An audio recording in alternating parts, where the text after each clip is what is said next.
Hello and welcome back to Tear Us Apart, a podcast from England's football city. It's a familiar voice as host today, as well, not a very familiar voice, but maybe an old familiar voice, as I am back in the hosting seat for this one. And in today's episode, we'll be touching on the latest news around Manchester City. They've had quite the week with certain legal battles ongoing, and the big news really coming from David Ornstein that Txiki Begiristain, the director of football, set to leave the club at the end of the season after 12 years. We'll also touch on Manchester United still enduring their worst start to the season for quite some time. On the back of a 0-0 draw with Aston Villa, we'll be debating whether Erik Ten Hag should stay or whether he should go. We've said this question many times before, but we're gonna delve a bit deeper into the issue, and then we'll touch briefly on the way City have started the season as we look to plug the gap during the international break. So, without further ado, let's kick it off. So City, obviously, well, it's quite a complex thing during the week with the Premier League APT Associated Party transactions news. City declaring that they had won.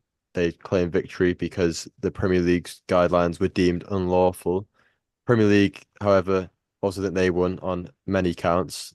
So yeah, we speak a lot about legal stuff in football at the moment, and this is the latest of that with the ongoing 115 stuff in the background. Ethan, any thoughts to add to this? Um, Not really. I was going to do my research, but my chili con carne took too long to cook. I'm forced just to go with what I saw on Twitter, which was in the morning of it releasing. I saw that City had won, but then when I heard about it, it was like, what was it? How many of them were there? I heard that you won two but lost the There, rest, something like there was that. like 20 counts or something. So I don't really know what you won and I don't know Yeah, what you lost, but that's the thing. I don't know. I don't know what it means really. I think there would be some meaning behind it, but I don't know. So I'm pretty useless on this. Dan, can you Yeah. complete the trifecta of uh, unresearched journalists? Well, I've done my research actually, I've, Go Oh on. yeah. Yeah. So there was a 175-page ruling, like Adam said, about the associated party transactions. Um, you referred to it then. City said the rules are anti-competitive and discriminatory. Now, what was very interesting was the fact that the Premier League had blocked two deals from City with Abu Dhabi companies. Obviously, the teams that were favouring City were Newcastle United, who actually gave evidence, Everton, Nottingham Forest, and Chelsea. And in favour of the Premier League, it was Arsenal, Spurs, Manchester United, Brighton, and more. But because And City Bournemouth there and as well. And Brentford. yeah, I think Did they you might see have them been as say well. the blue cartel? Yeah. Poor man's cartel, that.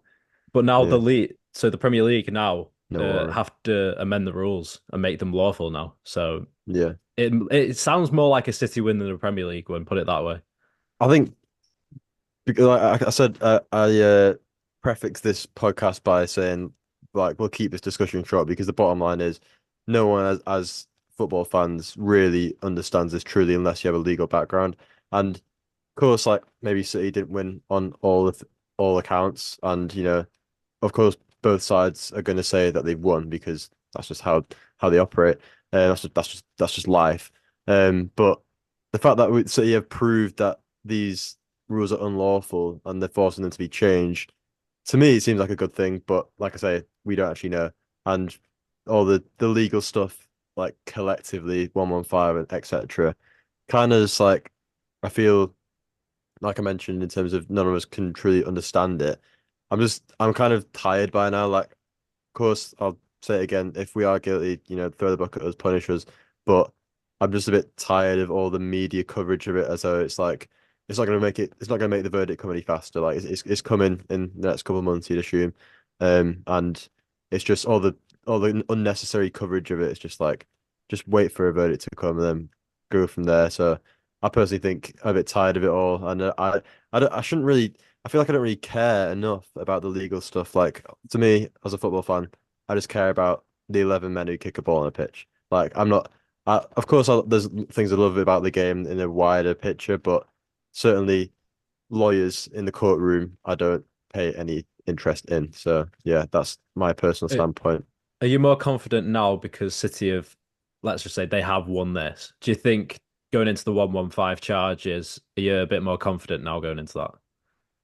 Well, there's obviously like ties between the sponsorship stuff because that was one of the most serious of the 115 charges. Um, so I think I wouldn't say it makes me any more confident, even though we have proved that their rules are like not fit for purpose. Uh, but I think I'm probably just as confident as I was, to be honest. I personally think my heart is telling me that we've not done anything wrong, but there's not a lot of heart in football, especially in the boardroom. So, yeah, again, to reaffirm that standpoint, I personally I don't have a clue. So I'm just waiting for that verdict to come. To be honest, I guess the only difference is you took it to the Premier League, whereas it's the other way around for the 115. yeah, So that'll be interesting because you must have known there was something wrong for you to go to court against them. yeah, yeah. You'd have We had a clearly got strong something on them. case. Yeah, Yeah. Whereas, because it cost a bloody fortune to go to look to court, as we know, vice yeah. versa. Um, yeah. So yeah, that's just an interesting point. But yeah, What do you guys actually think about this? Do you know, with football fans obviously getting involved more in the business side, they're obviously doing a bit more research as well. Compare this to 10, even 5 years ago. It seems like everyone's financial experts now, when they're having these debates and whatnot. So I just wanted to see what you guys thought because it seems like evolution in football more and football fans in general, it seems.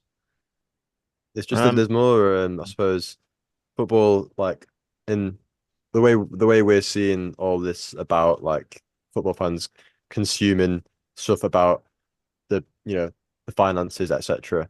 That's kind of like football's so saturated right now, and like every single person like wants to, you know, like consume football in some way, and they're broadening it down different branches, and it's like there's a lot more to there to consume, but it's like I mentioned, unless you really understand it, like there's not much point in spending too much time thinking about it. But it even goes to like the directors. I know like it kind of comes with United's stature, but the Ineos takeover, like now people are like really like caring about like who's in the boardroom. And it's like you said, that probably wouldn't have been the case 10 years ago. it's our best mate, Dan Ashworth. You know, Mm. Yeah, me and Ethan saw on Sunday. That was interesting. And then yeah, someone na nabbed my footage. So yeah. yeah, Who um, nabbed your footage? That's they probably you don't can get edited deserve out. they don't deserve the recognition of who Oh Yeah. did yeah, it. because this will make it to the winner. Yeah. Yeah, you never know. Yeah. But yeah, just yeah, wasn't a nice thing to do. Let's just put it that way. Yeah. Now, Right. this would be a lovely little bridgeway into the United Villa game, but I'm not gonna use that bridgeway because first, well, actually, I could have used another bridgeway because we're gonna go into the Txiki Begiristain news now, and I was talking about boardrooms, I was talking about directors. For me, as a City fan, Txiki Begiristain came in I believe October 2012, which was when I was almost 9 years old.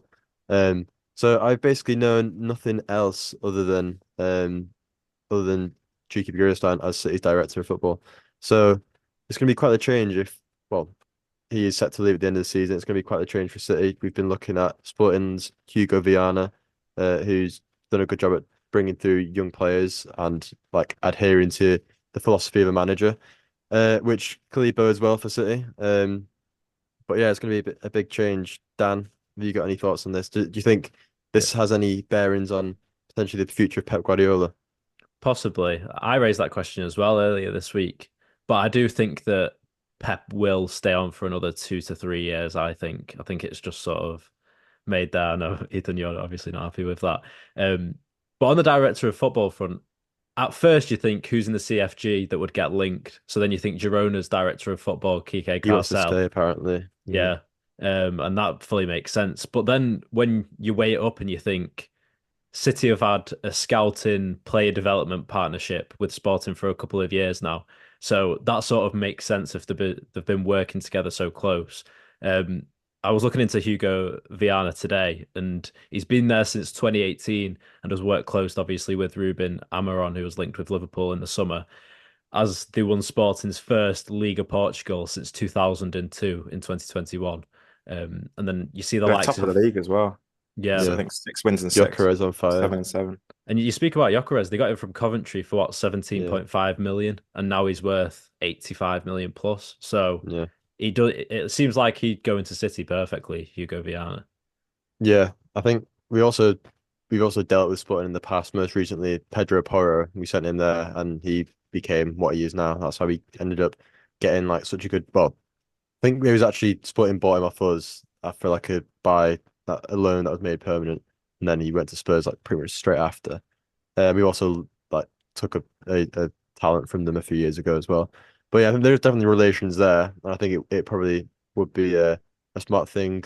And it'd be interesting to see how it plays out. Like I said, I've not seen anyone else in the director seat at City in my lifetime, so it would be interesting. I think I am with you, Dan, in the sense that even though it'd be easy to say like, oh, is he jumping ship? Is he is this going to mean Pep's going to leave? Because obviously the part of the whole reason why Pep was attracted to City was having he played with Begiristain in the 90s at Barca, and he's really got close relations with him and Ferran Soriano, his Catalan friends, if you will. They obviously kind of attracted him to City because he had those good relations. So it does definitely change things, but I think the way City's ran, we'll get someone in who is all they'll make sure the structure's all aligned, and I think Pep regardless, we'll probably end up extending for another couple of years, like you say. But Ethan, have you got any thoughts on this one? Um, I think as an outsider, I don't know how much of your structure comes down to him with John, because obviously with United, it's a different ball. You've got multiple people all doing sort of similar. Like Dan Ashworth is the head of the transfer sort of thing, as sporting director. But then he has Jason Wilcox speaking to him. He's also got Omar Barada will be speaking to him. Yeah, you got a lot of people. So it depends how much of this was down to him solely. But I feel like you've probably got enough directors behind him that it wouldn't. It's not like everything's going to fall apart because he's gone.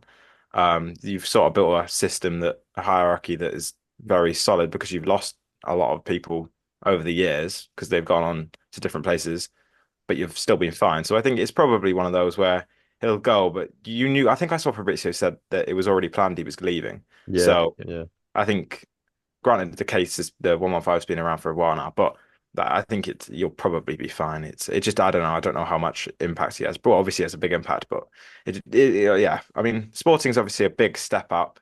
Manchester City is completely different level of scouting, different sort of ball game. But you don't tend to. I mean, you sort of do most of your work in the academy right now. yeah. You don't tend to make huge signings, and they're never not that. They're never like.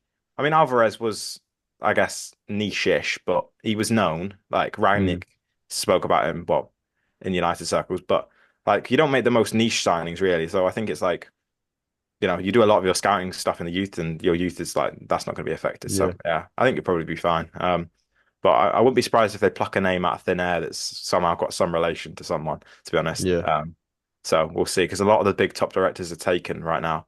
Mm, Although Newcastle want to get rid of Thingy, but I doubt you take him now. Can't remember what it's Paul Mitchell, but yeah, I don't think you take him. But yeah, yeah. I think I agree. I think the infrastructure at City will probably take care of itself. And just lastly on this, I think Txiki was quite key in the transfers. Like he's the face of the transfers. Like every time we sign someone, so the social media channels run that exact same picture. Signing the contract, Cheeky sat next to him in his jumper with the exact same smile. It's been the same for the last like 6, 7 years, whatever. And I think I would say Cheeky deserves a lot of credit because he came in. We'd already signed Aguero, we already signed Silva, we already signed Torre, etc. But I think he did a good job at paving the way for not just domestic success, but then well, I don't know how involved he was in bringing in Pellegrini, but that took us to the European frontier a bit more. Like Fernandinho was a good signing. Kevin De Bruyne he brought in as a Chelsea reject. He spent 54 million on him, and look how that's turned out. Sterling even was a great buy. All the signings he made under Pep. Well, Gundogan was like 20 something million. Edison was like 30 something million. Bernardo 40 something. All very good signings. And you'd like you say Alvarez was like 17 million. Akanji was 15 million. So I think Cheeky deserves immense credit. And I think it will be very strange to see a different man on those contract pictures. But at the same time, he's had his failings. I think I wouldn't say if they're becoming more common, but in the last 2 summers, Phillips and Nunes. Well, Nunes, the jury's still out, but I'm not at all convinced just yet. So that could be two flops for a combined 100 million plus. And so there is definitely like everything, I guess, they've got the pros, got the cons, got the success, got the failures. So yeah, it will be interesting. I was just Go on, gonna Dan. add to the final point as well that everyone who said that he was jumping ship because of the 115 charges, he was going to leave 5 years ago when he was 55, but because of the Mm, long-term project with Pep, still wanting to win the Champions League, that's why he stayed on another 5 years and looks what's happened since. So he's 60 exactly. now and he's made all of the goals that he set out to get under City. So yeah, it's a nice way to leave for him at the end of the season. Do you know there's the perfect man for you, Ed Woodward. Bring him Oh, in. yeah. Right, get him in there. Sure, will be banging on his door. He'd love it.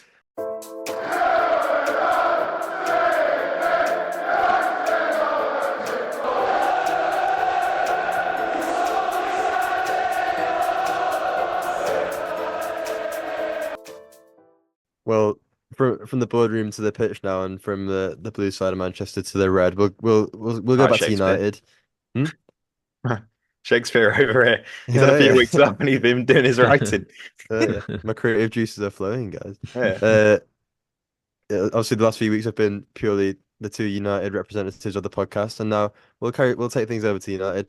You two are actually both in attendance at Villa Park as United drew 0-0 with Aston Villa.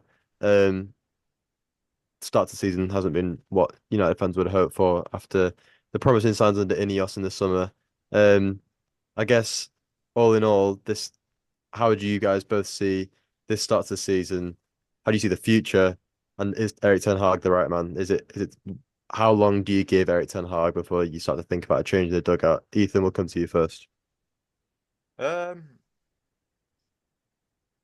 it's difficult because I think the whole point of bringing in a footballing hierarchy, as they've done, was so you don't make rash decisions.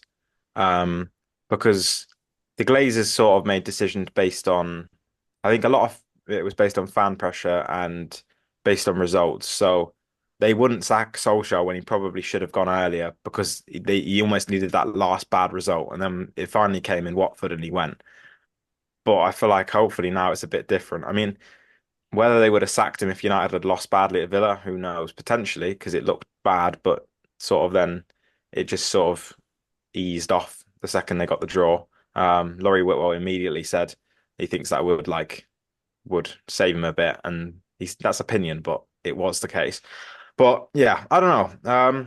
Obviously, it's a horrendous start to the season. I mean, he's breaking records here. He's done it twice now. Our two worst starts to the season, obviously joint with Solskjaer, and the second one on 9 points, 8 points this time. I think it was we are second on goals scored to Southampton, second bottom. We've got five. I think they got four. I think we've conceded 30 goals. To be honest, I could keep railing the stats off here. I was writing an article about this, but yeah, I think we've conceded. Yeah, so we've conceded since Ten joined the club. No Premier League club have conceded three or more goals in a match more times in all comps than Man United, 20, which is 24. Um, there's just a lot of bad statistics. It's not looking bright, particularly because he doesn't really have anywhere to stand point. Because last season, the injury, fair. It was a lot of injuries. You can't really do much about that. This season, you've had a 208 million pound, I think it was 208 million pounds, like war chest in the summer. You've been given the players you wanted, sort of thing. But the results are the same, if not worse. So it's just terrible, to be fair. And I mean, granted, they didn't lose, and you could say a draw at Villa Park isn't a bad result, but I thought Villa were pretty poor and they were easily gettable because they put all their energy into Wednesday against Bayern Munich. But yeah, yeah, it was just boring. I think Dan would agree with that. It was pretty boring. Yeah, a lot of United games this season have been a hard watch, haven't they? And I'd, going on to the manager front and the future of Ten Hag now, obviously there was meetings held on Monday and Tuesday of this week. Even Joel Glazer came down to Old Trafford on Monday. That was they were meant to happen though. Scheduled, yeah. But then Yeah. you obviously proceed to think that Ten Hag's future will be spoken about, or the current Mm, of the first 9 games that I think that will be spoken about in the meeting, of course, as just like a update to say. yeah. So what's been said in that meeting, we don't know. What has been really interesting though is what Sir Jim Ratcliffe's had to say this week, or rumours coming out about how he wants Thomas Tuchel possibly. Now those aren't obviously credible, you could say, stories, but that is being in the circle at the moment. And if Thomas Tuchel's the one that he wants, does that go against what he's set out to do, Jim Ratcliffe, in bringing in a sporting structure? What do you think, Ethan? Well, the whole thing in this summer, Tuchel was they had sort of a list of who they wanted, and they narrowed it down to Tuchel and De Zerbi, and they went with Tuchel, but it broke down. I think because Tuchel didn't like how much power Ineos had over sort of thing. Like how Ten Hag doesn't like how the manager has very little power. I think that was that's a source that I'd trust, but that broke down. So whether he would be happy to do it now is a different story. But Ineos wanted him in the summer. I don't know how much of that was Ratcliffe, whether it's him or whether it's actually that was the best, but that's who they preferred, I think. Not that there's a very strong manager market because the other options were like well, I mean, everyone keeps saying Southgate, but he was never an actual option. But Thomas Frank was an option. Who else was an option? I mean, there's word of obviously the sporting manager Anarin, but I think that's more now rather than then. But yeah, I think I don't know how much. I'd like to think it wouldn't be Ratcliffe making the decision because then that'd be everything that we've tried to change not being changed. So that would be concerning. Dan, I'll come back to you. So obviously in football today, there's a quite often managerial merry-go-rounds, if you will, the managerial carousel. A lot of clubs, the revolving door policy. There's many ways to describe it. How basically boards are just cut through it with their managers now at the slightest bit of failure, despite like a short stint as manager, they get rid of him. They axe them. Obviously, it's a new board now, Ineos, but Ten Hag's been here 2 years and what, 3 months. So how much longer can Ineos give Ten Hag until like how if it continues as it is, how long do you think he's got? Because surely if they do continue as they are, then something's got to change. And is the manager the right thing to change? Dan, what do you Yeah, think? of course, performances have got to change. And a recent interview that came out with Benny McCarthy from a Portuguese news outlet was a big telling sign, I thought, as well, when he said that Ten Hag is really good as a tactician, but getting the players ready for a game or at half time when they need to be told what to do, he's not very good at that. Hence why I think the assistant coaches have changed as well this year when you see Rennie Hacker and Ruud van Nistelrooy both come in, but results aren't changing. And that's the worrying part, that all this stuff around Ten Hag's being changed, yet the results sort of still aren't changing. I think Ineos will probably look at it, and I know after the Spurs game, it was apparent that the Porto and Villa game were vital. Otherwise, Ten Hag was going to be sacked. I think that narrative was pushed forwards way too far, considering we are still at the start of the season. We're only just in October now. I think Ineos will give Ten Hag until the end of the year. Then I think they'll have another review meeting and see if the performances, equally, if the performances do go how they've been going at the moment, Ten Hag might not be in a job before December. But if, You back him to turn it around yeah, for the time being in the short term. yeah, possibly, yeah. And then Ineos, I think at the end of the year, will think, let's summarize since we've been here, since Ineos took over in January, and obviously the sporting people came in July. That's sort of a couple of months to go off. And that's probably, I think, when they'll make the critical decision. Because at the moment, it's quoted that it's going to be 14 to 17 million pounds to offload Ten Hag. Now, that's not an issue whatsoever for United, but it's whether they want to take that risk and get another manager in, like we spoke of. So we'll have to see what happens.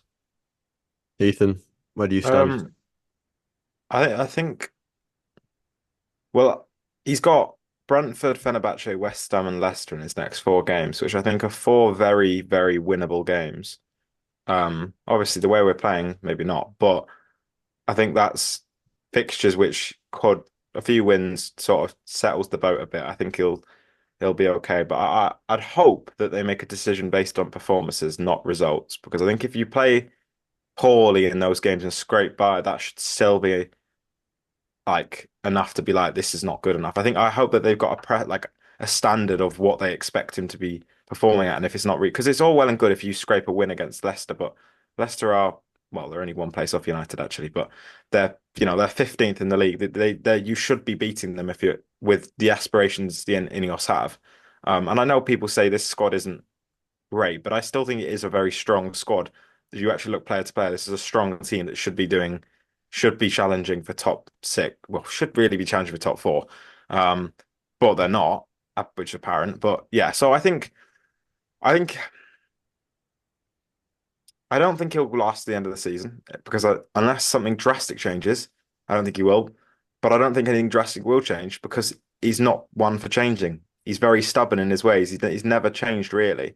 The only change this season is we face less shots, but we still have a massive gaping midfield. He doesn't seem to differentiate really. You never see him go, "Oh, this isn't working," and just throw a five back formation like we sometimes did in previous managers. He's sort of just going, "We'll just hope this works." And they say about will it judge us by the end of the season, but not much has changed. But maybe it will. You never know. But I don't know if he'll make it to the end of the season because I'm going to back Ineos enough to say that they'll make a decision based off the fact that these performances aren't good enough, and he will get removed. But part of me does also think that a lot of the time it has to be a lot of pressure from fans, but I think he has lost a lot of the support of the fan base. That's what kept him in the job last in summer, and I think he's lost 95% of that. So we'll see, but I think he could be gone by Christmas, could be early January. But it's just I think the problem is there's just no one to bring in that they really, really want, maybe bar Tuchel. And I think that's the main factor. How likely do you guys think it is that Ten Hag's still a Manchester United manager come New Year as a percentage? I doubt it 40. very much. 40.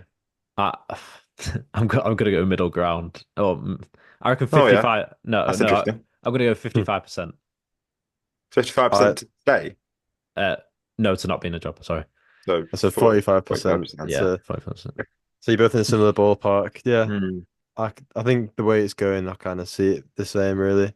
I'd have it around the 35-40% mark.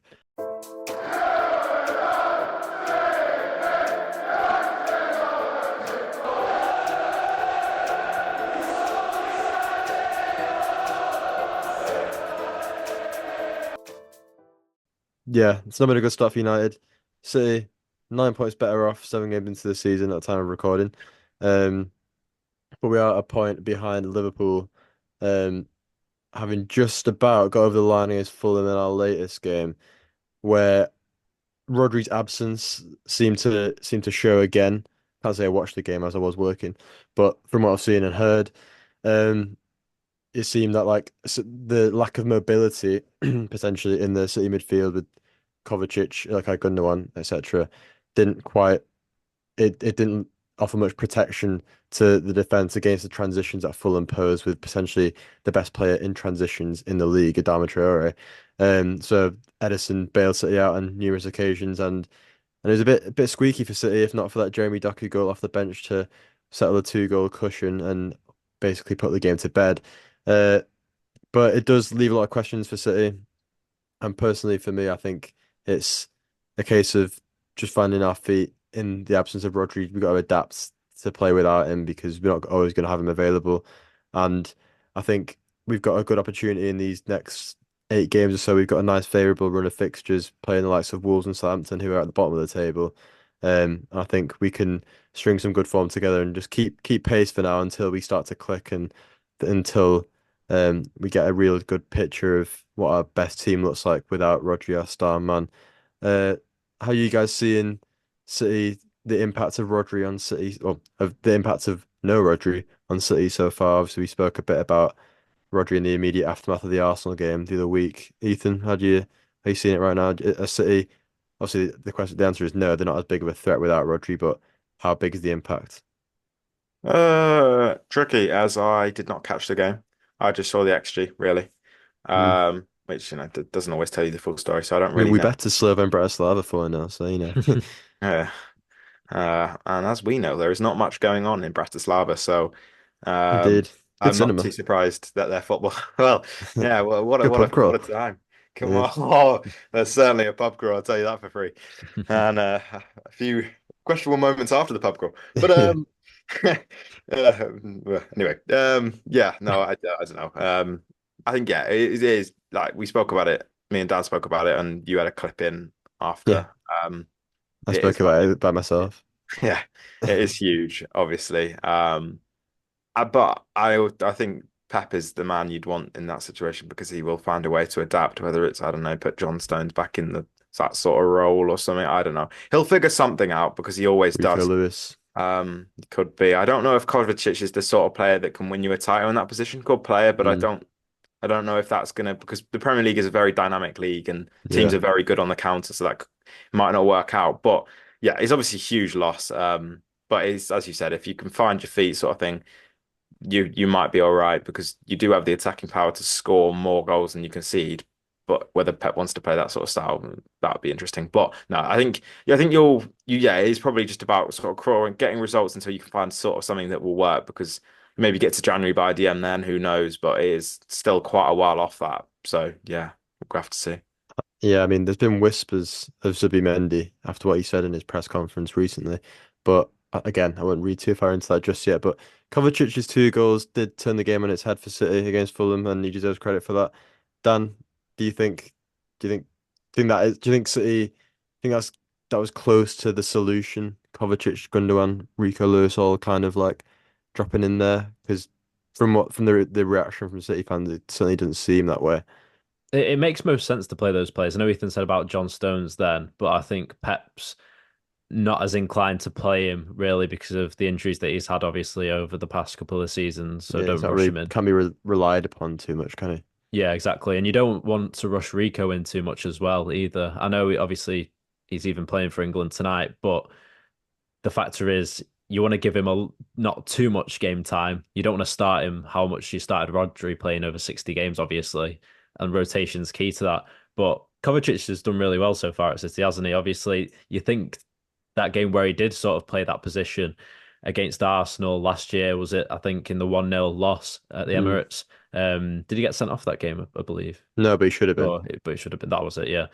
Um, so he has been played that role. And you think about fast forward to the start of this season against Chelsea, scoring a really good goal, and then obviously the two on Saturday as well. So Kovacic, he's good enough to do it, but like Ethan said, whether he'll win you the title and whether you'll go further into the group stage, further in the Champions League this season in the knockout stages, that's when time will tell. And I feel like if Kovacic keeps playing as a central defensive midfielder, the game to judge him on will be against Spurs, I think, in the FA Cup, because that's City's next big game, I think. The Carabao Cup, but yeah. No, yeah, sorry, Um, Carabao Cup. yeah, I think Kovacic might have replaced Rodri in a lot of senses, but he could. It's looking like he might prove to be. He could replace his clutch goal trait because I think I saw a stat that outside of Haaland, he's got the same amount of goals as every other City player combined in the Premier League. I think this season because he's got three now, which is a start. Uh, But yeah, it will be interesting to see how City deal with this in the long term, as there's still a lot of unconvinced faces Uh, around this. I was just going to say, I've got one question. Me and Ethan discussed this as well. And Ethan's been, when we did the combined 11, he said about Rodri pushing up further this season, and he was starting to do it a bit last season as well. Is there in any world where Rodri doesn't play as a defensive midfielder and someone's deeper in him than the midfield, do you think? Well, kinda, because that's kind of what it wasn't quite to the extent in the treble season, but when Stones was dropping into the six, Rodri kind of went forward, and then last season it was when De Bruyne got injured, Rodri became the creator. He was kind of like a an all-encompassing eight who would just like bit of a destroyer where he'd make sure he kept the ball, winning it back, and he'd set us off on attack. He'd create, he'd take long shots from range, as we know he does. So Rodri can do it all. That's obviously why he's the loss he is because we may as well have a 12th man on the pitch when we got Rodri. So it's like is you can't understate how big the impact of playing without him is. But we won the first few games of the season without him, and he was still recovering from an injury. So you never know. We've had we've had to deal with problems like this in the past. So I personally, like Ethan said, I back Pep to come up with a solution in some form, and yeah, only time will tell. But see what how we how we talk about this in a few weeks' time, I'm sure. We'll call it a day. So thank you very much for listening. Don't forget to check us out on Instagram, TikTok, X, and on Spotify. Follow us, give us a review, and tune in next week. Thank you very much for listening. See you later.